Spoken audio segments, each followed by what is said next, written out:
Alright, Shalom. Giving all praises, honor, and glory unto Yahweh Ba'ashem Yahushai, Ba'ashem Rakakodash. Double honors unto the apostles and the elders of the great millstone. Peace and salutations unto the Akim, the brothers pushing this truth through the four corners of the earth in truth and sincerity, risking their lives and the freedom to do so now more so than ever. To the scattered, the speckled Israelites who be scattered among the heathen, I say Shalom, and I say Shalom unto the few and faithful Aqua, the few sisters listening and learning. This is your brother Yerushalayim from the GMS Prophetic Vibrations Camp out of Trinidad and Tobago, coming at you with another video through the spirit and power of Yahweh Ba'ashem Yahushai Ba'ashem Rakakodash.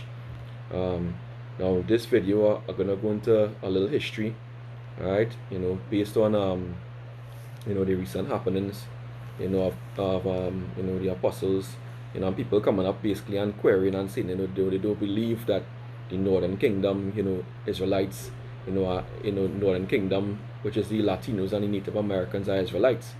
Alright, so so in this video, I'm just gonna go down into a couple of books here. There's some quick history here in the Lost Tribes and Promised Lands, and from Babylon to Timbuktu. Alright, so without further ado, but this is important because this is to prove that, hey, at the end of the day, Latinos and Native Americans are Israelites. Alright, and for those who ignorant of the fact, the Lord just didn't open up your mind to it, but hey, this is for those who are willing to learn and understand. So without further ado, I have here on the screen a Wikipedia, alright, about the Assyrian captivity. Alright, it says the Assyrian captivity or the Assyrian exile is a period in the history of ancient Israel, right, and Judah, during which several thousand Israelites from the kingdom of Israel were forcibly relocated by the Neo-Assyrian Empire. Now you have to understand that after King Solomon died, under the reign of his son Rehoboam, right, the kingdom separated into two. So there was the kingdom of Judah, which was ruled by King Solomon's son Rehoboam, and the kingdom of Israel, which was ruled by Jeroboam, who was of the tribe of Ephraim. Alright, so it was pretty much the northern kingdom. 10 tribes were being ruled by, for the most part, by Ephraim, and the southern kingdom was being ruled by Judah, which is by Rehoboam, of the seed of David, King David and King Solomon. Alright, so the kingdom of Israel were forcibly relocated by the Neo-Assyrian Empire. Alright, this didn't happen all at once. There was pretty much about 3, if I'm not mistaken, raids by the different Assyrian kings, which eventually resulted in Israel being cleared out. Alright, except for those who would have fled the northern kingdom and gone down to the southern kingdom, under Rehoboam, knowing that the promises of what the Lord Yahweh Ba'ashem Yahushai had said and made, that there will always be a king on the throne, of King David, alright, and that he was the rightful king over all the 12 tribes of Israel. Alright, so the kingdom of Israel was conquered by the Neo-Assyrian monarchs Tiglath-Pileser III, who was the first Assyrian king, to come against, and then Shalmaneser V, who was his son. Alright, later on there was later Assyrian ruler was Sargon II and his son and the successor Sennacherib. Sennacherib was the last, who tried to lay siege to Jerusalem, but he wasn't successful in taking on the kingdom, because that wasn't the will of Yahweh Ba'ashem Yahushai at the time. Alright, so they were responsible for finishing the 20-year demise of Israel's northern 10-tribe kingdom. Right, although they did not overtake the kingdom of Judah. So you see, kingdom of Judah still stood until the Babylonians came, alright, who overthrew the Assyrians. Alright, so Jerusalem was besieged but not taken. The tribes forcibly resettled by Assyria later became known as the 10 Lost Tribes. Alright, hence the name of the book, Lost Tribes and Promised Lands. Alright, so we're gonna go down here. I'm gonna see if I can pull up this map. Let's see if I could get a little bit bigger. Alright, so we can see on this map, it basically shows the Assyrian Empire in that salmon color, and the area which Tiglath-Pileser III, alright, he would have conquered in the green, fluorescent green. This shows the different deportations, and first by Tiglath-Pileser from 734 to 732 BCE, All right, you know where, which is the purple line, where they took us to Gozam, um, Hamat, you know, Gozam, and to Nineveh. All right, in all these places and up above Damascus. All right, and second was deportation by Salmanasar. The fifth was his son, and Sargon the second, which is the orange line. You know, they went to pretty much Gozam mainly by sea, right, by over the waters. All right, which is to fill the part of the prophecy too as well, because for the northern kingdom in Deuteronomy 28, all right, because they were taken by ship as well, you know, also to Gozam and Nineveh, all right, across the sea. And then there was the deportation by Sargon, Salakia, from 716 to 715 BCE. Sargon the second, that is, where he took them from the area, the Middle Eastern area, yes, of the Assyrian Empire, and across the Median Empire. All right. So pretty much I'm going to go to the scripture here, which would pretty much sum it up. 2 Kings, the book of 2 Kings, the 17th chapter. All right. In fact, before I go there, let's go to the Apocrypha. All right, let's go to 2 Ezra 13. 2 Ezra 13 and verse 40. It says, all right, you know, and this is the explanation of it. It says, those are the 10 tribes, right? All right, which were carried away prisoner out of their own land in the time of Hosea the king. Hosea the king, right? Whom Salmanasar, right? So you see Salmanasar we have here on the same map, Salmanasar who took up, who Salmanasar, the king of Assyria, led away captive, right? He carried them over the waters, so they came into another land. And you can see here in the orange land, orange arrow, he carried them across the waters, you know, across this body of water into the Assyrian Empire. All right, you know, so the scriptures hold true, and this is history. So you know, the scriptures say, you know, prove all things, hold out fast the that which is good. All right, so this is history, you know, proving the scriptures, you know, so history proving the scriptures, new archaeological findings proving the scriptures. All right, you know, so hey, Yahushua is making everything clear, it's manifesting everything, you know, and that his word is true. All right, so the king of Assyria led away captive, and he carried them over the waters, right, into another land. All right, so we can see that if you go to 2 Kings now, the 17th chapter. All right, we'll start at the first verse. It says, in the 12th year of Ahaz, king of Judah, began Hosea the son of Elah to reign in Samaria over the Israel 9 years. And he did that which was evil in the sight of Yahweh, but not as the kings of Israel that were before him. Right? Against him came up Shalmaneser, king of Assyria. So you see, we have it. If you didn't believe the Apocrypha, all right, then you get in your normal King James Version Bible. All right, it's in the King James Version. All right. So you see in here that Shalmaneser, king of Assyria, and Hosea became his servant and gave him presents, right? And the king of Assyria found conspiracy in Hosea, for he had sent messengers to So, king of Egypt, and brought no present to the king of Assyria, as he had done year by year. Right? Therefore the king of Assyria shut him up and bound him in prison. And this is the punishment of Yahushua for them going against the laws and the statutes, you know. It says, it reads, then the king of Assyria came up throughout all the land and went up to Samaria and besieged it 3 years. So he besieged Samaria 3 years, which was the capital of the northern kingdom. All right, you know, you see it here in the map. All right, right above Jerusalem, see Samaria. All right, in the green, in the fluorescent green right in, right, in green color, Salakia.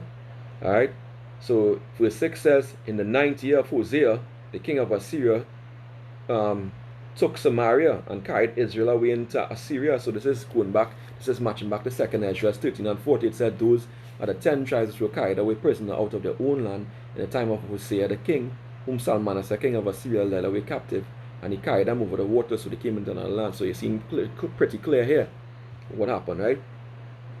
Right, and he carried them away into Assyria and placed them in Hala, right, and Habor by the river Gozan. So you can see, if you look at the top of this picture in the salmon color, you'll see the orange arrow leading up to Gozan, right by the river right there. All right, in this and in the city of the Medes. All right, so they came into the city of the Medes. They were taken away also in the city of the Medes, by Shalmaneser and later on by Sargon II. You see the yellow line going across there, right? For so it was that the children of Israel had sinned against Yahweh their power, which had brought them out of the land of Egypt from under the hand of Pharaoh king of Egypt, and had feared other gods. So which is the main problem why Jake was always going off. Alright, which is why Yahweh Shem Yahushai scattered us in the first place. Right? So let me read Deuteronomy chapter 28. Deuteronomy 28 and verse 64. Alright. It reads, and Yahweh shall scatter thee among all people from one end of the earth even unto the other, and there thou shalt serve other gods which neither thou nor our fathers have known, even wood and stone. Right? So they were carried across into the Assyrian Empire, and there they continue to go off, right? Until the Spirit of the Lord came upon them, and to go into another land. All right. Let me see if I can get another precept here. Salakia. Just bear with me a moment here.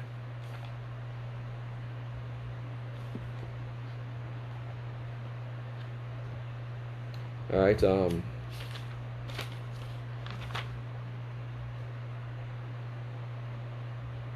Yeah, it is Hosea 8 and verse 8. It says, Israel is swallowed up.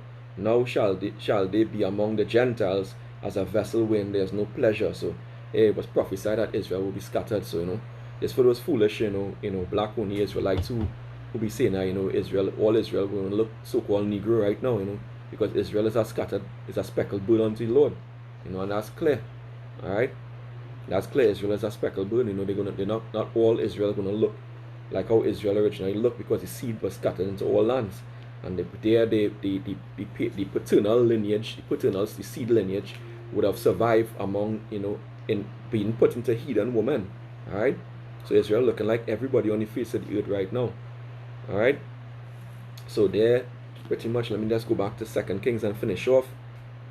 2 Kings 17 and verse 8, and it says, and it reads, and walked in the statutes of the heathen, where Yahweh cast out from before the children of Israel, and of the kings of Israel, which they had made. And the children of Israel did secretly those things which were not right against Yahweh their power, and they built them high places in all their cities, from the tower of the watchman to the fenced city. Alright? And they set them up images and groves in every high hill, and under every green tree. Right? And there they burnt incense in all the high places, as did the heathen, whom Yahweh carried away before them, and wrought wicked things to provoke the Lord Yahweh Shem Yahushai to anger. For they served idols, whereof Yahweh had said unto them, Ye shall not do this thing. So that's how Israel went off, and therefore they were taken into captivity by the Assyrians. Alright, so the scriptures pretty much prove this. We're going back into 2 Ezra 13 from verse 41. So they came into another land, It says, but they took this counsel among themselves, that they would leave the multitude of the heathen. Around 722 BC is when they would have left the Assyrian Empire. I believe around the time when Shalmaneser the fifth had died. Alright? So they left. They took a counsel among themselves that they would leave the multitude of the heathen and go forth into a further country where never mankind dwell, which is Arsareth. Alright? That they might there keep their statutes, which they never kept in their own land, and they entered into the Euphrates by the narrow passages of the river. For the Most High then showed signs for them, and held still the flood till they were passed over. So they took a counsel to go into Arsareth, which means pretty much going into which is America basically, and land of Ophir, right? But it's a land where no man dwell, But however, they knew about it through King Solomon, because King Solomon would send his navy there, which was a 3-year journey, all right, into this land. I believe it was a 3-year journey into this land, Salakia. Yeah, so you go to if they go to 1 Kings, all right, chapter 10, all right, and verse 21, it says, and all King Solomon's drinking vessels were of gold, and all the vessels of the house of the forest of Lebanon, all right, were of pure gold, none were of silver. It was nothing accounted of in the days of Solomon. For the king had at sea a navy of Tarshish, with the navy of Hiram, who was the I believe the Canaanite, he's a Hamite, who he had an agreement with, right? Once in 3 years came the navy of Tarshish, bringing gold and silver, ivory, apes, and peacocks, right? And where did they go for these 3 years? They went to Arsareth, which is America, all right? Because that 3 years is 1.5 years to go and 1.5 years to come, all right?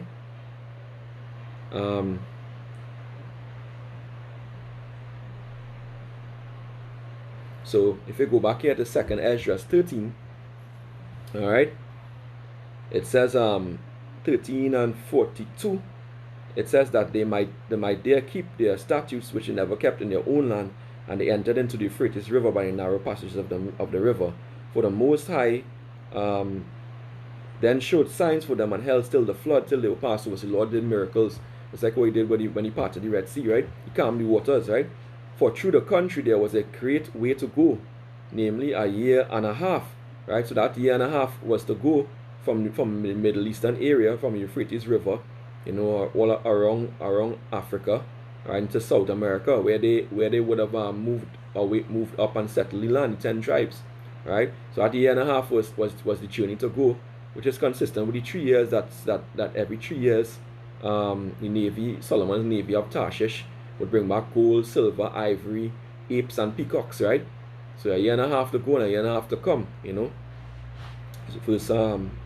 Verse continuing, verse 45, it says, for through that country there was a great way to go, namely of 1.5 years. The same region is called Arsareth. Then dwelt they there until the latter time, which is who they're talking about. They're talking about the northern tribe, 10 tribes, right? They dwell there till now, right? And now when they shall begin to come, and who's they?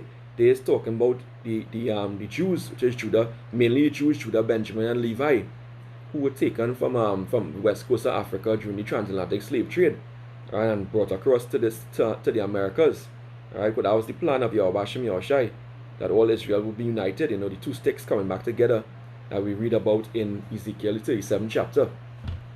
All right, this was the prophecy for the two sticks to come back together. All right, so without further ado, I'm gonna go into the book Lost Tribes and Promised Lands by R. Sanders, page 364. Of course, my inspiration for this, you know, is the beloved elder Malcolm. You know, he always goes into these books. All right, so this is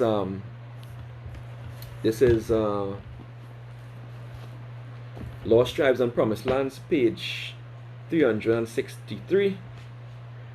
It reads, in September 1644, a Portuguese Marano named Antonio de Montesinos arrived in Amsterdam after having lived for some years in South America, and proceeded to tell the leaders of the recently established Jewish community there a story that caused them to think of him as a latter-day Eldad the Danite. You know, so Eldad the Danite, and what Eldad the Danite was known for. Let's just flip to the book Babylon the Timbuktu. All right, page 92, from Babylon Timbuktu, you know, by R. Windsor, right? It reads, Eldad the Danite, it reads like in the 9th century, a black African Hebrew, which are Israelite, you know, there's no black African, we're neither black nor are we African, arrived in the city of Kairouan in Algeria. In this city was one of the famous Talmudic schools, right? The name of this Hebrew was Eldad the Danite. He told a credible story of a Hebrew empire south of the Sahara in the western Sudan, right? According to Eldad the Danite, so in Sudan, right? The Hebrews in the interior of Africa spoke a Phoenician Hebraic language mixed with Arabic. They had a religion which had come down from Moses and a Hebrew emperor. It was believed that this emperor was named Tlutan or Bulatan. Eldad said that the people of this tribe had fled from the kingdom of Israel after Sennacherib. Remember Sennacherib the Assyrian, right, which is one of these guys here, Sennacherib. All right. All right, one of these Assyrian. In fact, the last Assyrian conqueror to conquer Israel and deport Israel. All right. You know, it says where did I reach there now? Right. Yeah. So he said basically after Sennacherib the Assyrian had subdued it, right, the kingdom of Israel. So that he was the final one, you know, because he would have finished laid seed. He was the one who would have laid siege to Jerusalem, but he wasn't able to conquer it. All right. So basically, he said these tribes had fled from the kingdom of Israel after Sennacherib the Assyrian had subdued it, and that other Israelite tribes such as Naphtali, Gad, and Asher were in the land from which he came. So, you know, they were also northern kingdom tribes scattered to Africa. All right. He told of the laws of Moses, which they followed, the complete series of the scriptures, except Esther and Lamentations, right, which took place during what the Medo-Persian Empire, especially Esther, right, which was subsequent to the Babylonian Empire, right. He did not speak of the legal works that were produced in Babylon and Palestine after the destruction of the first temple, of which the Algerian Jews had a knowledge, yeah, because they were still in land at that time, right. These extraordinary works were the Mishnah and the Talmud. Eldad displayed as evidence some ceremony pertaining. We don't follow the Talmud, right? Eldad displayed as evidence some ceremony pertaining to the slaughtering of animals for food. It was written in Hebrew of an Arabic tinge, but Eldad claimed that he knew no other language than Hebrew. In regard to Eldad's story, the Gaon, or head of Jews, assured the people that the story was credible. So this is what they referring to Montezinos as, you know, because he basically came saying, hey, these people are Israelites, you know, these so-called Indians, right? It reads 2.5 years before he told them while traveling to the wild mountains of Quito, right? He had heard some Indian guides remark that the natives of that country deserved all the suffering that they had undergone in the lands of the Spaniards. When he asked them to explain why they thought such a thing, they had replied mysteriously that it was because we so badly treated their holy people, the greatest in the world. Nothing more had been offered by them on this point, but later in the same conversation, Francisco, one of the Indian guides, had declared his countrymen would be avenged upon the Spaniards in time anyways, all right, by means of a people now hidden, all right. The two references apparently were to the same people, but Montezinos, not seeing their full meaning in that moment, had put the whole matter out of his mind for the time being. So, you know, they knew the prophecy, all right. They knew that, hey, you know, that they treated the people badly. You know, the greatest people in the world. You know, who are the greatest people in the world? Israel, all right. In fact, let me just go back here. Let me get that in the scriptures. All right. Let me just get Deuteronomy 7. And verse 6 it reads, for thou art an holy people unto Yahweh thy power. Yahweh thy power hath chosen thee to be a special people unto himself, above all people that are upon the face of the earth. So just be a special people, all right, the greatest in the world, all right. You know, if you go to Deuteronomy 4 and 4, it also goes into that, tells you, hey, in fact, let me go there. Deuteronomy 4 and 4, it says, but ye that did cleave unto Yahweh your power are alive, every one of you this day. Moses speaking, right? Behold, I have taught you statutes and judgments, even as Yahweh my power commanded me, that you should do so in the land whither you go to possess it. Keep therefore and do them, for this is your wisdom and your understanding in the sight of nations, which shall hear all these statutes and say, surely this great nation, right? So the greatest in the world is a wise and understanding people. For what nation is so great, who hath the Most High so nigh unto them, as Yahweh our power is in all things that we call upon him for? And what nation is there so great, that hath statutes and judgments so righteous as all this law which I set before you this day? So that just show you that Israel is the greatest people, all right. You know, and the so-called natives were Israelites, all right. So continuing here, So basically, well, it just says basically that, hey, by means of people now hidden, the two references are apparently were to the same people, which is the Israelites. All right, because some of the tribes had still knew who they were. All right, and some of the tribes had already forgotten. All right, that they were Israelites. Jeremiah 17:4. Jeremiah 17:4 basically say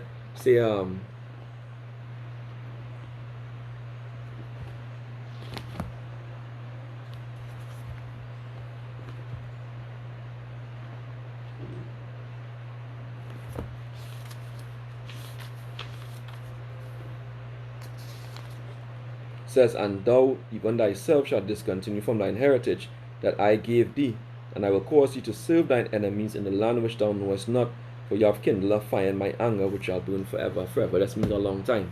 Alright?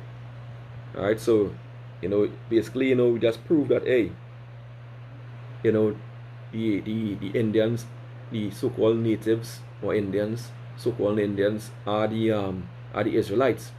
So I want to do a part to this video. Alright, so with that, I want to give all praises, honor, and glory unto Yahweh Bashem, Yahweh Shai, Bashem Rakakodash, double honors unto the apostles and the elders of the great millstone, peace and salutations unto the hopeful elect. Wa abad babal, shalom.